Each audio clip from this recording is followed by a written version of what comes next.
Yeah, we're not talking about Can we not talk about this? Please don't discuss this publicly. I just want. Yo, bro, this Akash situation, I'm telling you, bro, like if you're a comedian, I feel like one of the hard things to accept is the fact that yo, your marriage may just be a joke. You make jokes for a living, you know what I'm saying? And for you to survive this living that you're making off of making jokes, you know, for you to go through that kind of life journey would require you to like bond with a mate on some jokey vibes, right? Come on, bro. That's how you appeal to people. That's how you're gonna appeal to the opposite sex type shit. Come on.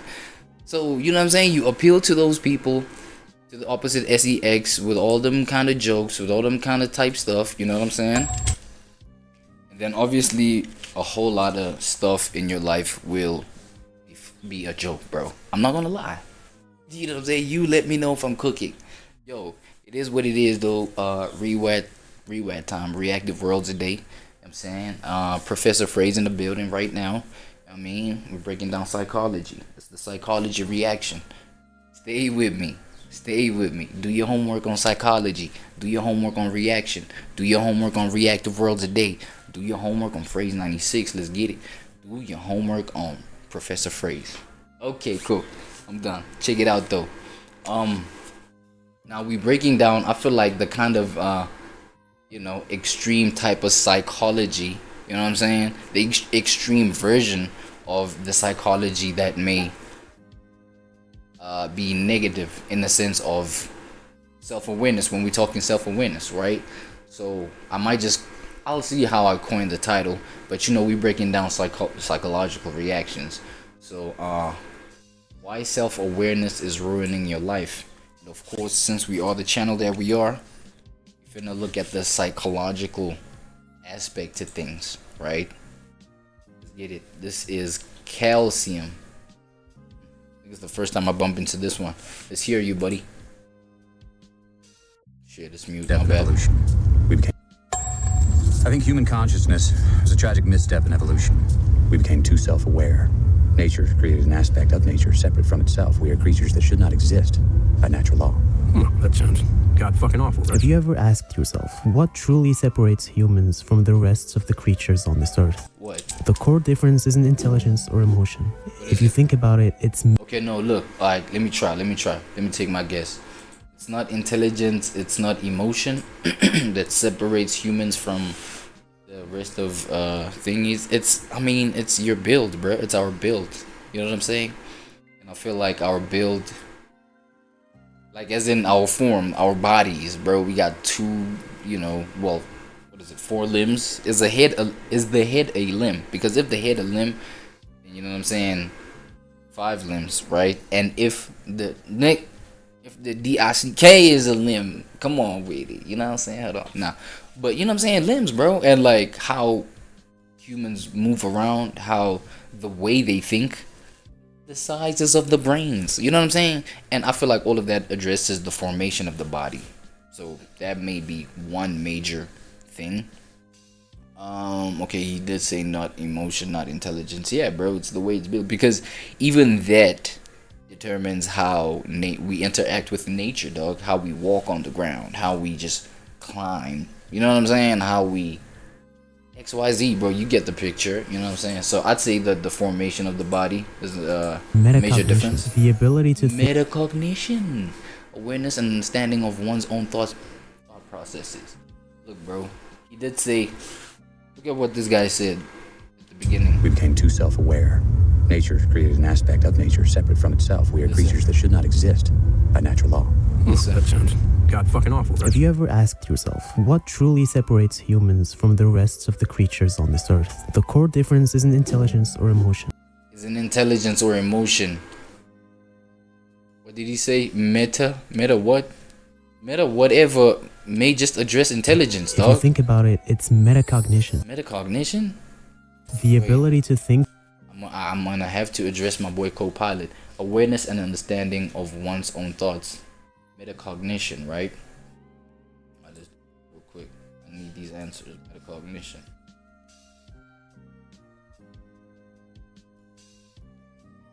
Yo. Hey. Yo, how yeah. So, would you link metacognition to intelligence? Absolutely. Metacognition, or thinking about your own thinking, is a key aspect of intelligence. It's a key aspect of intelligence. So what are we talking about? But I'm gonna go ahead and forgive you because it's a short video. I'm just gonna break down a specific angle about what you think you're talking about at this point, because I may just, you know what I'm saying, have a feeling that you may not know what you're talking about right here, buddy. With calcium, you know what I'm saying? Let's hear you out though. Think about thinking. Animals can feel fear, hunger, affection. They even problem solve, but they don't reflect on those feelings. A deer feels fear and runs. When a human does it, he later thinks, why did I get scared? What does that say about me? That second layer, the reflection on the self, is the defining feature of human consciousness. It's what lets us create art, philosophy, and science. But it's also what allows us to feel shame, regret, and existential dread. We became smart enough to understand ourselves, and for some people, they're miserable because of it. You see this a lot. Okay. You know, only because things like, or you know, concepts, but realities like analysis paralysis exist, right? Having so many options that you end up freezing. You see what I'm saying? I felt, listen to me, I'm cooking. How I connect that to just like having extreme negative self-unawareness is the fact that you knowing so much about yourself, you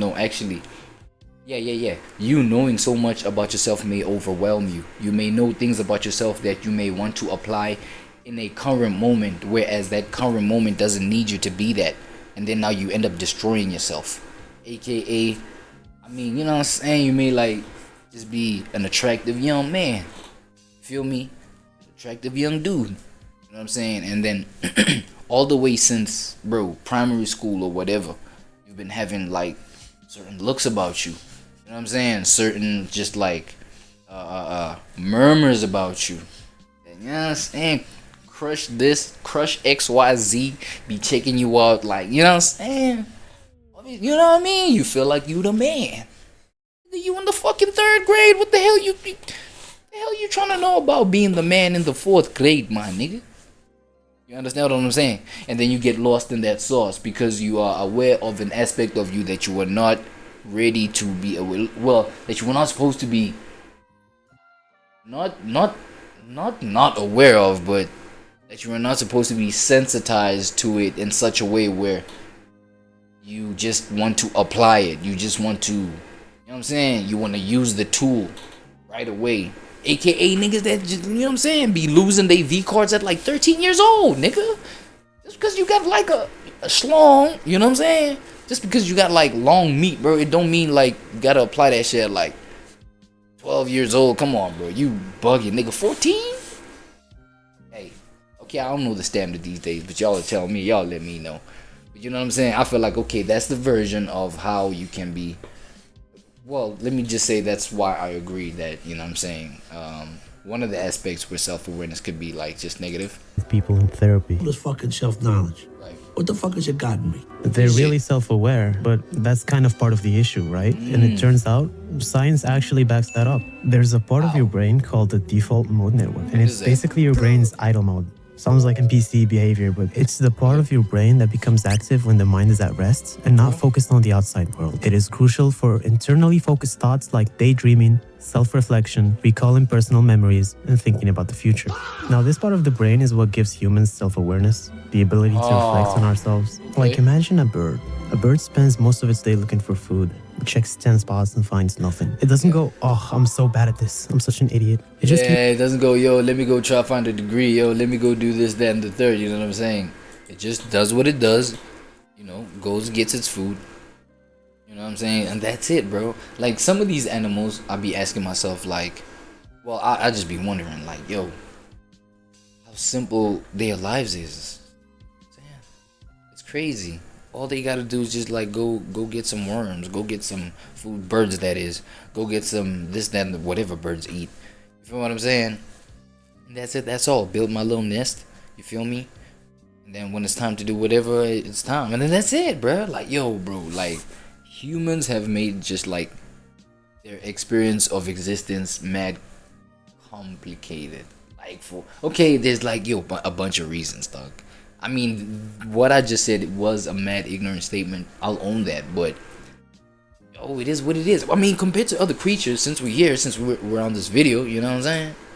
Keeps looking. But us, if I ask 10 people out and they all say no, I don't just move on. My brain will start going, oh, maybe I'm ugly, maybe I'm unlovable, maybe I need more money. Now, self-awareness, as amazing as it is, it has some flaws. The same system that helps us learn from mistakes can also turn on us, because once you think about yourself, you can also judge yourself. And if that self-judgment loop gets too active, you're fucked. This is where depression and anxiety come in, because people with depression tend to have an overreactive default mode network. In other words, their brain is stuck in self-awareness mode all the time. And do you want to know what's crazy? Is that the person who thinks they're God's gift to humanity and the person who thinks they're a complete failure have the exact same problem. They're both trapped by their ego. There's a lot of narcissism and self-hate. Try to convince a narcissist that they're not the best thing ever. It's impossible, right? Now you try to convince someone with low self-esteem that they're not a loser, it's also impossible, because both are ego, both are the same mechanism, just pointed in different directions. And I feel like that's how, you know what I'm saying,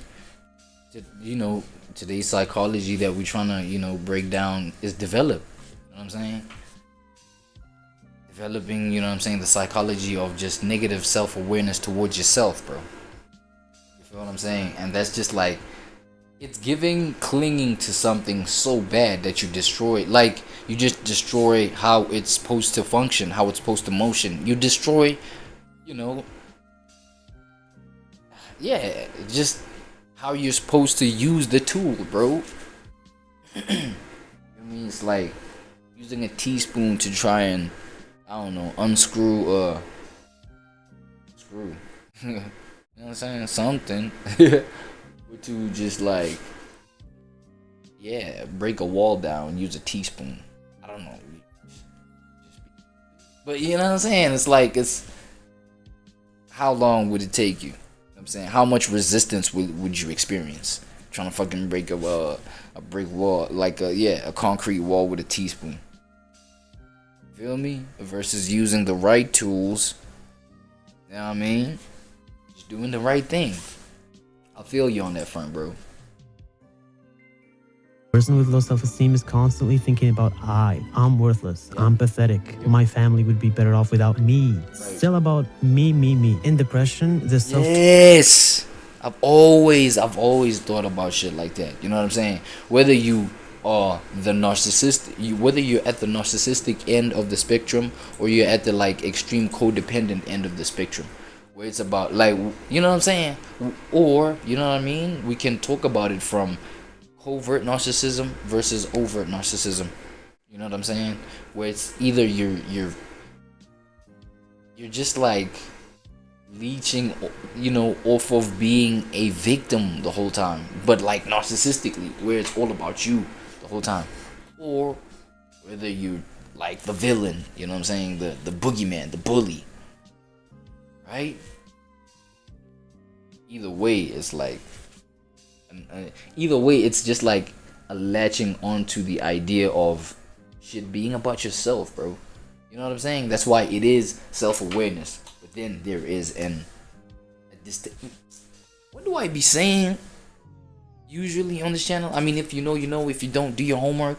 I be saying a whole lot of the time that it's about like a distasteful versus a tasteful way of doing things. Shit, I had to grab that from the archives myself. Facts. You know what I'm saying? But there's a tasteful and a distasteful way of doing everything, bro. But now, if you are, you know what I'm saying, aware of yourself in a way where it's clearly distasteful, bro. It makes people uncomfortable. And you know this, you could tell this if you are the common denominator. If you're the problem with everybody. And if the problem is about you, you know what I'm saying? You're gonna have to like go do some narcissistic diagnosis of some sort, dog. Because it can either be covert or overt. And that's what we're talking about, like, feel me? Either victimization mentality or just boogeyman mentality. Facts. You know what I'm saying? Type psychology. The mind keeps zooming in on you, on your flaws and your failures and your regrets. But the fascinating part is that's like for the most part, that's what motherfuckers are scared of. I'm not looking at how depression is actually like you know what I'm saying? When the self gets you to that point. You feel me? when the self gets you to that point, to the point of like reflecting yourself to yourself, and you see all these, you know what I'm saying, this dark psychology, bro, this like negative self-awareness, the kind that literally ruins your life. Facts. Treat things like ketamine, psilocybin. Wait, was that man twerking in front of the TV? Even MDMA assisted Hell therapy, nah. they all seem to be doing the same thing. They quiet down the default mode network. I'm not saying to go out and take drugs, but when you understand how the brain works, you'll realize the importance of getting out of your head. The theory is that ketamine temporarily shuts off the default mode network, the endless self-looping system. And in that short window, your brain gets a break from being stuck in you. You experience a kind of dissociation, a feeling of being outside of yourself and realizing that you don't actually matter that much. There's more to life than just you. And that can actually reset the way your brain processes your sense of self in a good way. Here's how your brain is really sneaky though. Something happens, maybe someone ignores your texts, criticizes you, or rejects you, and suddenly you feel way more hurt than the situation deserves. That's step one, the trigger. Step two, your ego will step in to protect you, but it will actually just hijack your logic. Your ego walks up Hijack my logic, how? to your brain and says, hey, this is awful. You clearly don't know what you're doing, and I need you to come up with some bulletproof logic explaining why this isn't our fault or why they're the problem. And your brain, loyal as ever, goes, yes sir, on it boss. And that's how the cycle starts. And the smarter you are, the more creative your brain becomes at defending your ego's story. It builds these airtight, emotionally charged... So like, you telling me that people who are smart are actually people who are great at defending their ego. But then again, at the same time, bro, like, you know what I'm saying, when we considering what we talking about, defending your ego, like that whole kind of thing is, you know, whether it's good or bad this time, you know what I'm saying? Because whether we like it or not, bro, each and every person makes judgments in their own head, right? Within their own awareness. That's how you make decisions. That's how you became who you are. You have to make judgments of whether something is good or bad. And you know what I'm saying? Based off of where you lie on, where anything lies on that spectrum of yours, you know what I'm saying? You're gonna go towards that thing or move away from that thing, right? So when we're talking about your ego being defended, you know what I'm saying? Like your mind trying to defend your ego. You know what I mean? That could reap benefits. See what I'm saying? Like that could reap benefits. Like if your ego, for example, is the type of thing that, maintaining a healthy sense of ego. Like, why the fuck can I not talk, man? Hey, like, I swear to God, it was just like 5 hits of Zod, dog. Just like 5 hits of Haze, bruh. Don't tell me I'm that fried, jeez. You know what I'm saying? I'm just saying, dog, if your ego is something that a healthy sense of maintaining your ego is something that helps you benefit, aka helps you bring in income. You understand what I'm saying? We're talking about like brands, we're talking about influencers, we're talking about people like that. If you know what I'm saying? A healthy sense of awareness, coming back to the awareness, the healthy sense, you know what I'm saying? Not the kind that ruins your life, but like, you know what I mean? That's where the ego is necessary to just like be defended. I'm not gonna lie, I'm not gonna cap. I'm saying, if you feel like you got a different POV, I encourage y'all, leave the comments in the comment section and let's get heady. Arguments that feel perfectly logical. And that's why intelligent people will often struggle more with depression, since they can rationalize their pain, not always in a healthy way. They can rationalize their pain, not always in a healthy way. Okay, go on. Explain in flawless logic why they're doomed and why they'll fail and why they're unlovable. But what's happening isn't the truth. It's your ego misusing your intellect. So how do you break out this loop? You don't fight the ego, you just observe it. And what you need to realize is that you can't observe something without changing it. Think of your breathing right now and it will automatically shift. Same goes for your thoughts. The next time you feel a strong emotion, anger, jealousy, shame, you need to pause for a second and watch what happened. Notice the emotion, see the ego activate, and watch your intellect get recruited. Just notice it, no judgment, no resistance. And the moment you see the pattern clearly, it will start to lose its grip. You've shifted from being inside the thought to watching it from the outside. And that's the real escape from the default mode network. The part of your brain constantly narrating your life. When you stop identifying with every thought it produces for you, your mind will finally quiet down. And as for your ego, you need to stop letting it run the show. That's how you learn to live with it and stop letting temporary labels and stories in your mind control your permanent self. Your ego will always try to protect you. But now that you know its game, you can actually utilize your awareness and break the cycle.